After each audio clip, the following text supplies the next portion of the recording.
There is a dark place, but I'm not going there. No, no, not on my way. There is a dark place, but I'm not going there. No, no, not on my way.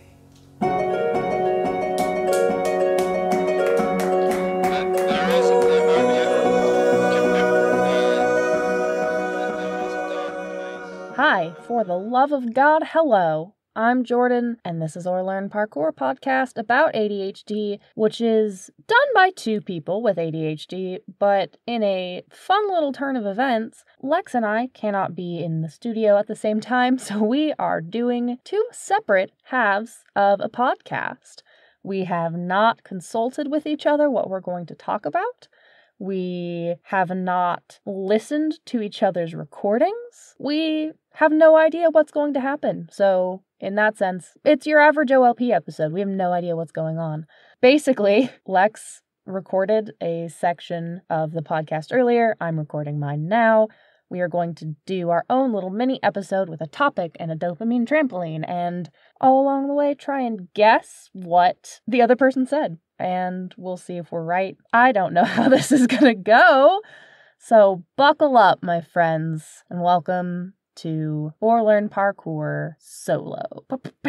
It's the solo theme song. Anyways, today's mini episode by Jordan is going to be on a topic that many of you know that I love very much. That is food. I do, in fact, have half a culinary degree.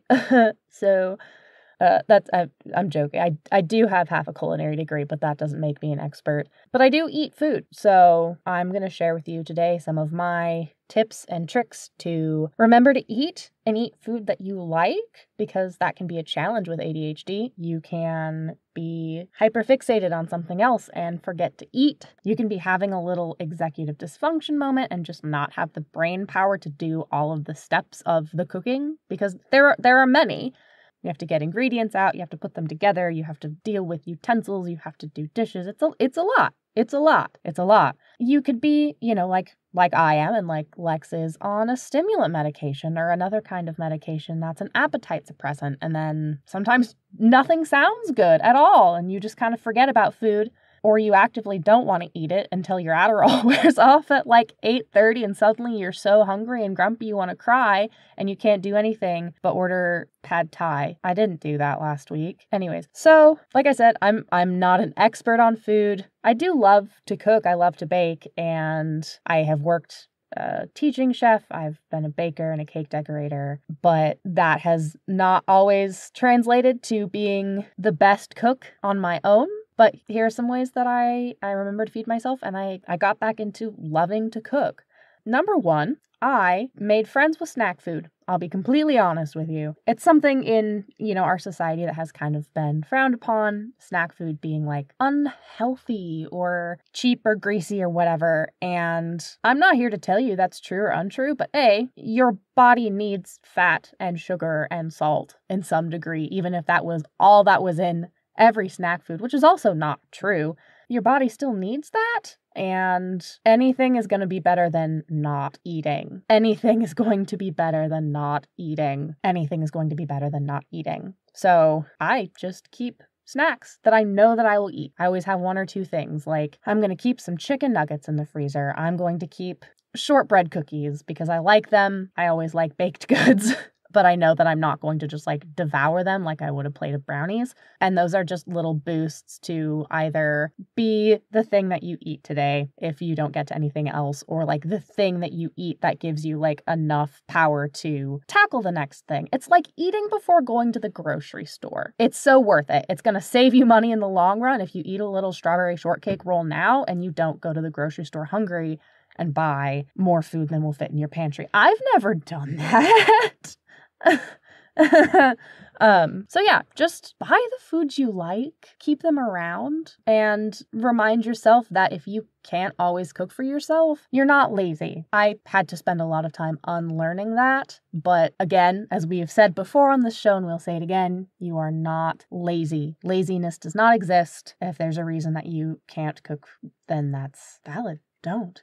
There's actually been a really cool TikTok going around lately, and someone's talking about like keeping a tray of food basically just in your fridge that you can pull out and eat when you just do not have the spoons or the brain chemical or the time even, or you're just too hungry because you've forgotten to eat all day that you can't wait to prepare a meal, of just keeping like foods that you can eat immediately, no prep, and like with the things you need to eat it. Like get some applesauce, keep the spoons on the plate, get some, cheese and crackers, keep them right there. I am a big fan of the like forever charcuterie plate. I will just like put all my cheese and stuff on a plate, leave the knives on there, no need to wash them. Why give yourself more work? And it just lives in the fridge and you just go have a little bite. Yeah, that video has been going around and I was very pleased to see it because it's great advice. We'll find the link to that and share it. And it's also been the way of this house for a while. We are meat and cheese motherfuckers in this house. So yeah, that's a tip. A lot of people have also said really good things about like meal planning kits, and I think that there's definitely something to that because it's a great middle ground between eating out all the time or eating packaged food. If you don't want to do that, I'm not here to shame you if you do want to do that. People who work at restaurants need jobs. Like their job is to cook for people. My job has been to cook for people. So from somebody who worked at a restaurant, we love to cook for you. We're not judging you. Just eat. But if that is not your speed, then people like meal kits. There are some of them, in fact, that sponsor podcasts. If any of you are listening and want to get in on this train on the ground floor of Or Learn Parkour, let us know. Right now, we're not being sponsored by anybody, and we're mentioning them anyways. So I really enjoyed meal kits when I tried to cook through them, although I know that it can be difficult for folks to remember to pick their meals out or cancel when they're done or what have you. So your mileage might vary, I guess. I think they've started selling them in grocery stores though. Like you can just go get a meal kit and that's great. And it saves a lot of time. And also for me, I know saves a lot of food because I'm the kind of person who'll be like, oh my gosh, let me go make this delicious looking recipe, buy all the things. And then I've just had like the same jar of pickled blueberries in the back of my fridge for like 2 years. So you know how good we are at object permanence. So yeah, get the snacks you like. Eat out if you want to eat out or need to eat out. I know meal prep isn't super feasible for everybody, but there's a lot of things that you can make just in bulk that freeze really well. Pasta is one of those things. I was trying to think of something else, but I make a lot of pasta. Pasta's really good, so eat some pasta. Throw some fish in there if you want to. Fish cooks up really fast, and it's good protein, and omega-3s are extra good for ADHD brains. So make some pasta with fish and put it in your freezer. That's going to be my other recommendation for you. This is a very professional and well thought out podcast from a culinary expert. But all of these suggestions at the end of the day are saying the same thing, which is just like take care of yourself, which is easier said than done. You deserve to eat, and there is absolutely no shame in making that easier for you because you need food. Your body needs food, and it will tell you what you need. And I trust you to trust yourself. So yeah, ADHD snacks. We'll get into that in a future episode where I can talk more a little bit about it. But for a snack-sized episode, I thought, let's talk about snacks. Next, we're gonna, as we normally do, bounce on over to the dopamine trampoline. And I am bouncing alone today, which is in fact as sad as it sounds. Lex, come back, I miss you. They're in their room. We're just trying to not be in the same room for too long right now. What did I think Lex talked about in their dopamine trampoline? I'm gonna make 2 guesses. Maybe that's cheating. I don't give a fuck. It's my podcast. I think it was either the Chicago-based hit American pop-punk rock band Fall Out Boy, which is topical for reasons that they will get into if they did talk about it, or the horse game, which is delightful. Lex has found a game for their Switch that you take care of horses and you train horses and you brush horses and you name horses. And one of them's named Guildenstern, which is very dear. I'm delighted by it. I know that Lex is delighted by it as well. So those are my 2 guesses on what they did for their dopamine trampoline and what I am doing for my dopamine trampoline now that I can record this by myself without the glare of shame for how much of a nerd I'm about to be is The Tempest. Yes, the play by William Shakespeare. Yes, he is a dead white guy from hundreds of years ago, but it's a beautiful play. It's not my favorite play sum total, but it is hands down my favorite Shakespeare play. It's also one of my favorite plays that I have ever gotten to be a part of,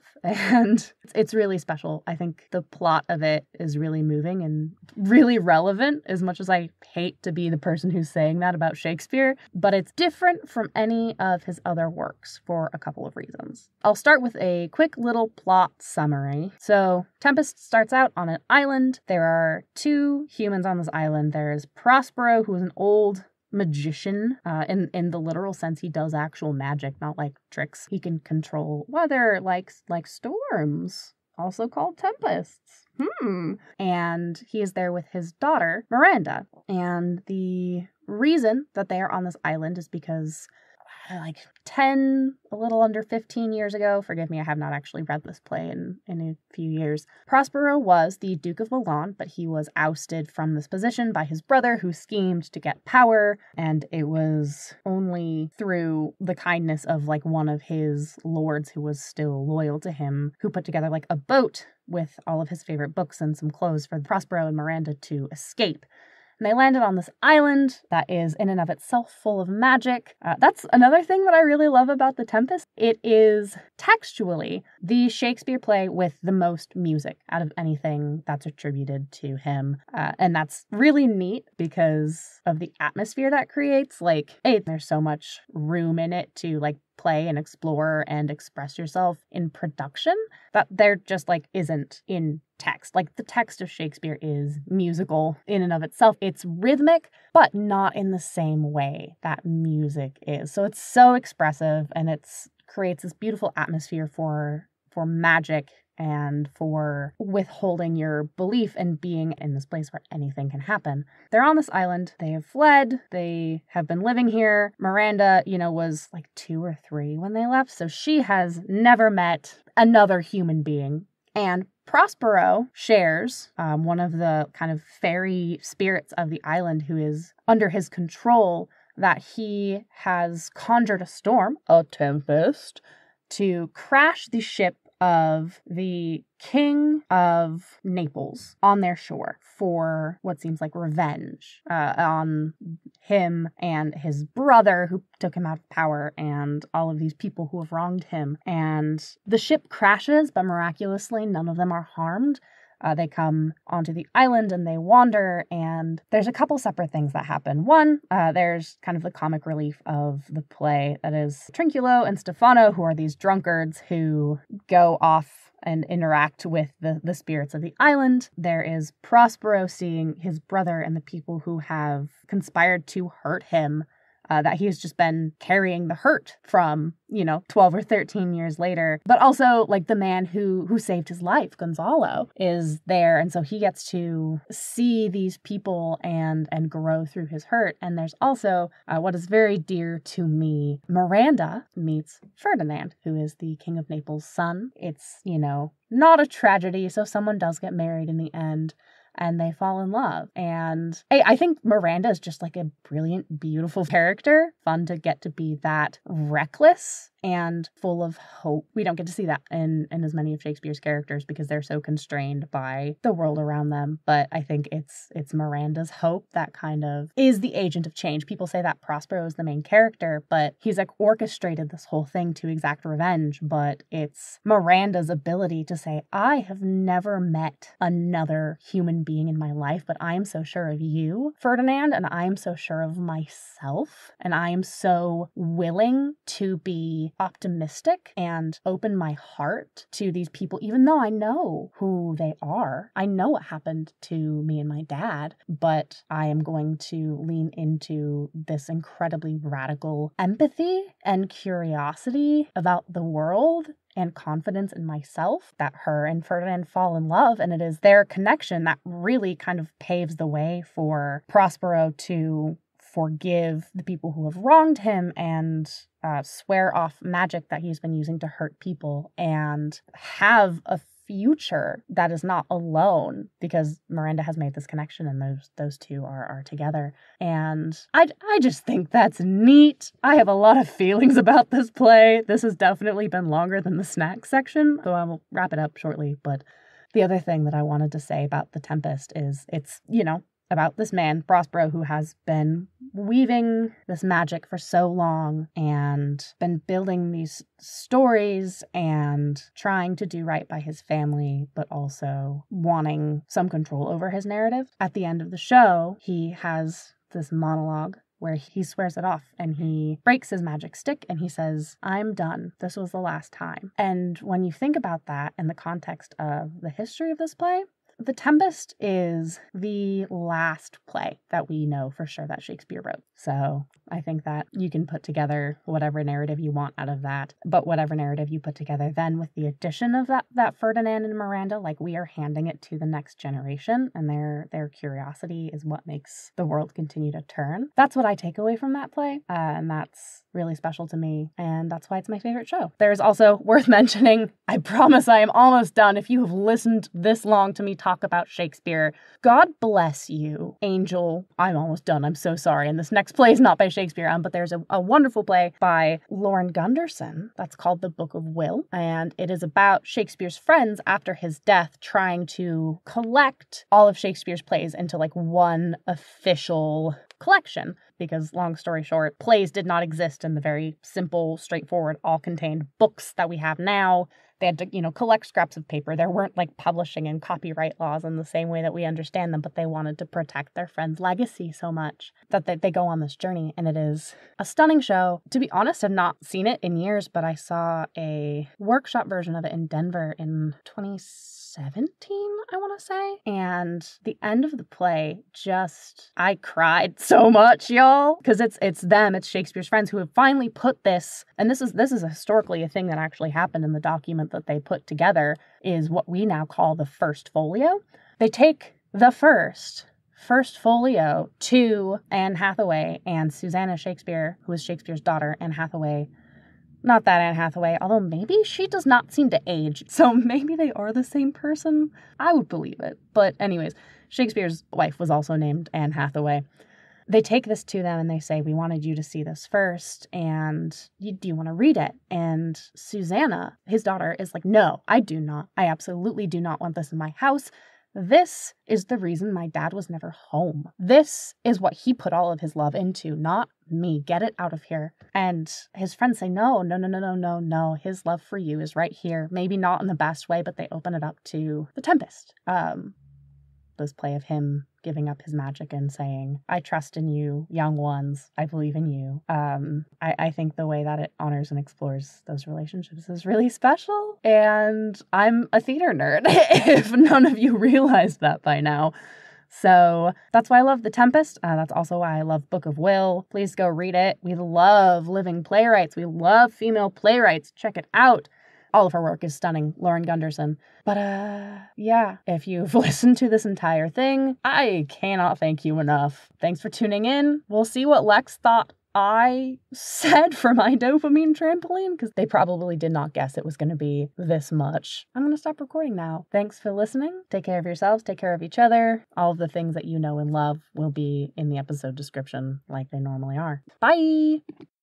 So this is the part where Jordan says, "Hi, I'm Jordan," and then I say, "I'm Lex, and this is Or Learn Parkour, a podcast about ADHD, done normally by two people who have ADHD, and I guess this episode is still technically done by two people. However, I have finally, 3 years in, have COVID, and because we record in a tiny little closet, and we're trying real hard to not also, I don't know, we're trying not to get Jordan sick too, so we're recording separately, which is a super fun and normal thing to do. Just talk talking by yourself in a closet. Very fun, very casual. I'm definitely very excited about this. So, hi, dear audience. It's me, Lex. I am very sick. I'm sure you can hear my voice being less than ideal right now. But, I'm getting through it and I'm fine. So, don't worry about me. But thanks to the friends and family who have sent well wishes over the past week or so. But so let's just get right into it. I figure if I have to talk about ADHD by myself, am I gonna do a bunch of research and look into lots of cool things? No, instead I'm gonna make up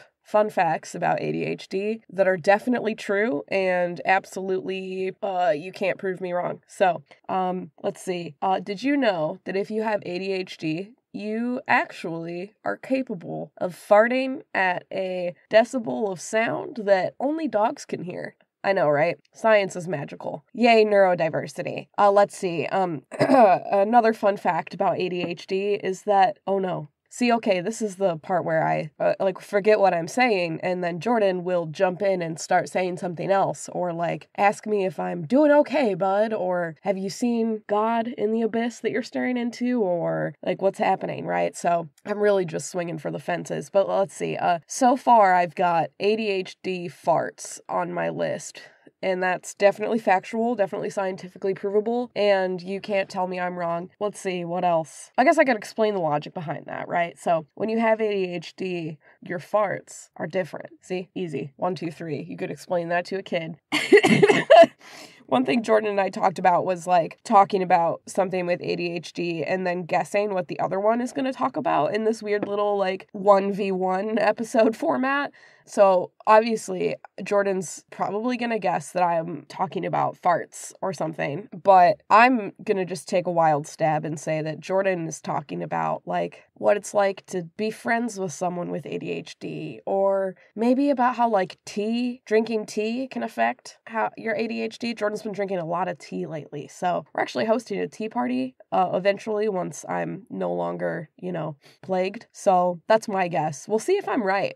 As for me and my podcast, we serve the farts. So let's see.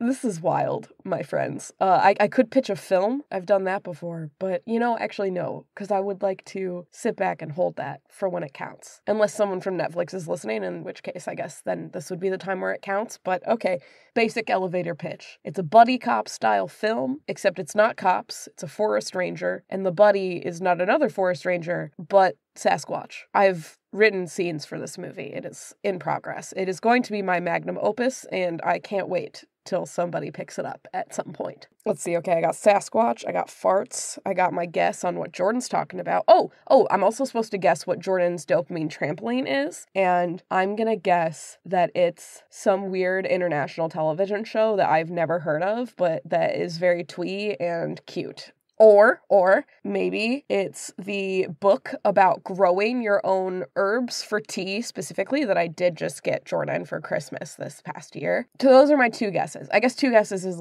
not fair, but life's not fair, so neither is this podcast, motherfuckers. Wow, I really have just been talking for 5.5 minutes and I'm still going. Jordan's not here. I'm just supplying this fuel all on my own. Oh, hey, fuel creates farts in our body. All comes full circle. So my dopamine trampoline... I'm sorry, everybody.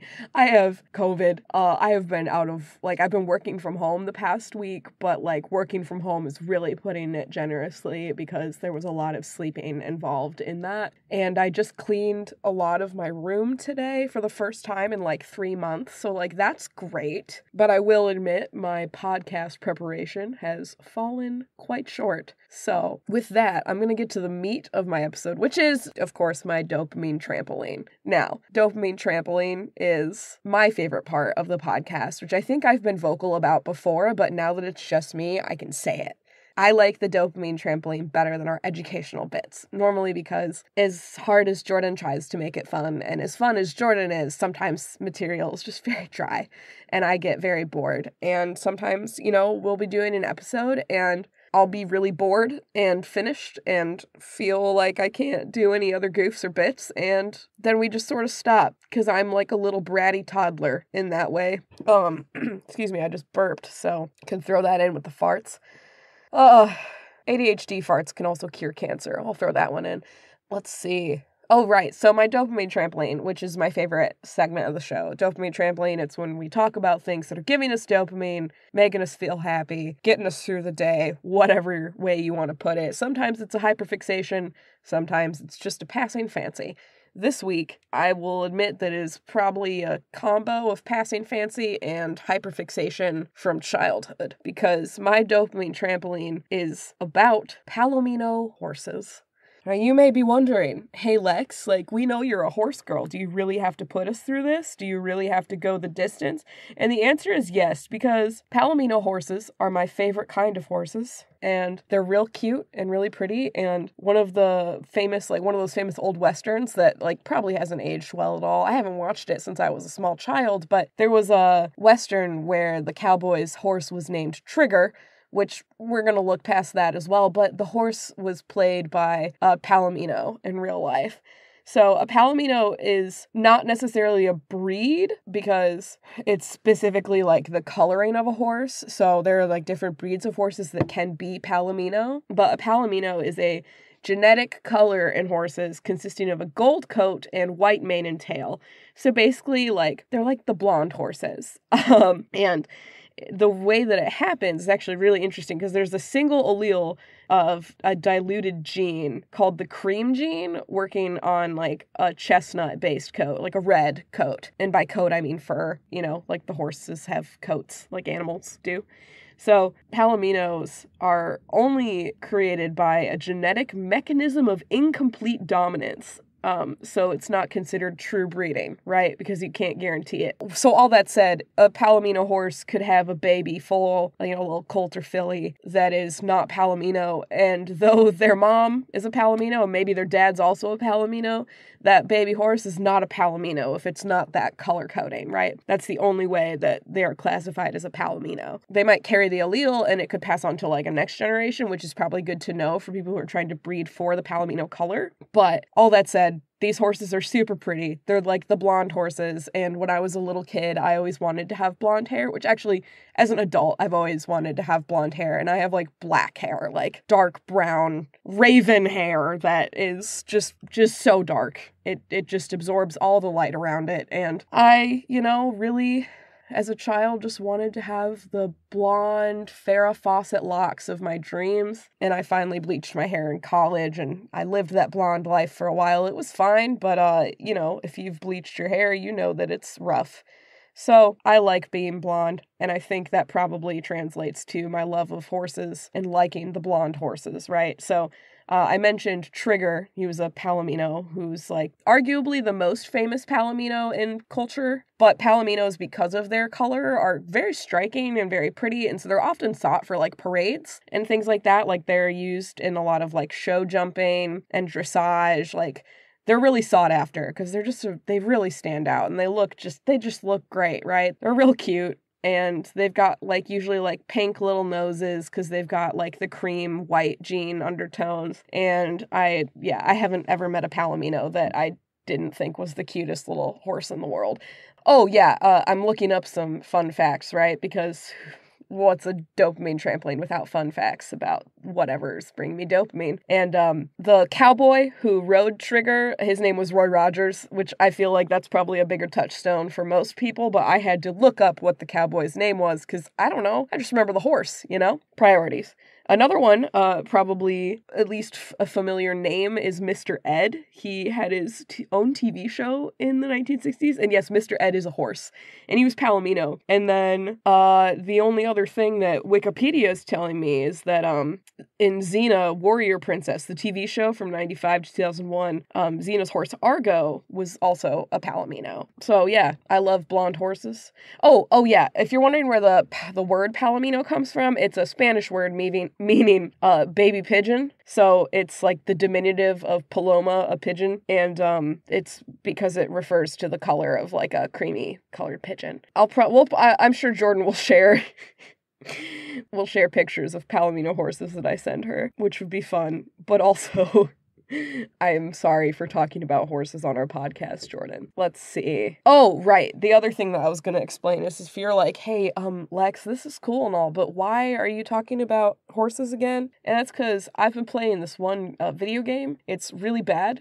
Well, okay, that's not fair to say as a blanket statement. It's got a lot of glitches that they need to work through, but as a horse aficionado, if I may call myself that, it has been a delight to play this game called Horse Tales Emerald Valley Ranch. It has brought me back to my Barbie horse racing dreams of yesteryear, and it is also really in-depth. It's like an open world horse game where you move to this peninsula that your aunt left you, like her estate on the peninsula, and like apparently she used to have horses, and then you get there and you find out that she's like not even there, and she's left the estate to like fall into ruin and disrepair, and there's no horses, and so you have to like build everything back up yourself, and then you have to like catch your own wild horses, and then you can start breeding your horses. And the reason that I got really fixated on palominos is because in this video game, it is so hard. You have to breed palominos. You have to continuously try to mix chestnuts and cremello horses in this game. And like, hopefully that just pray and hope to the sweet Lord above that one allele will come through in the foal. And like, I have been spending like probably the past 3 days just trying to get a fucking palomino horse in this game. And I know it's possible because I've done it on a past save file. And yes, I have had multiple save files on this game. I told you it's glitchy, but I thought about it and I was like, I've been putting so much real world time and effort into this video game trying to get myself a palomino horse. Why do I like these stupid little blonde horses so much? And then I remembered, oh yeah, it's because I've always been like this, and I've always liked the stupid little blonde horses. So this one's for you, palominos. I love you so fucking much. Yeah, well, I'm so sorry that I just came on here to slander our podcast and then talk about farts and horses. But in my defense, that's all pretty on brand. So it's been great chatting with you, OLP team, and I hope that y'all return for our next episode when we're back together again, and hopefully things are a little bit more fun and chaotic and not, just getting ranted at about ADHD farts and their superpowers. So with that, bye. Dance.